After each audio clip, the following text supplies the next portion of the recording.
हैदराबाद में रिपोर्ट मंजूर कालरो Pakistan senior citizen association Hyderabad Sindh जे प्लेटफार्म था 4 नवंबर ते मोहतरम आफ्ताब सिद्दीकी के उम्र जो शर्फ हासिल कर अचण ते सदनवान में डिसेंटर हॉल में शानदार रवायती तकरीब थी जिनकी सदारत दरिया खान बलोच कई।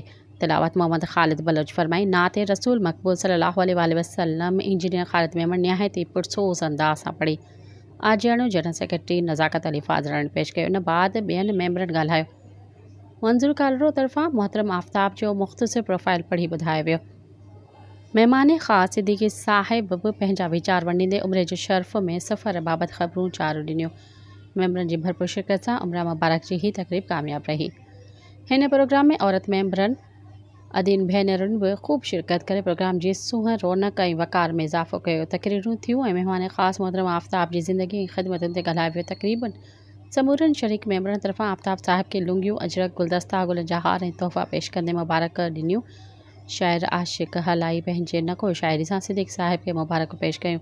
हिन प्रोग्राम में समाजी कारकुन मोहतरम शेख अब्दुल्ला कोहिस्तानी जी शिरकत ते खेसि ख़ुसूसी तौर भली कार कई वई। मेंबर साथियुनि तरफ़ां मौजूदा बॉडी ते एतमाद करण ते सदर साहिब तरफ़ां संदन थोरा मञा विया।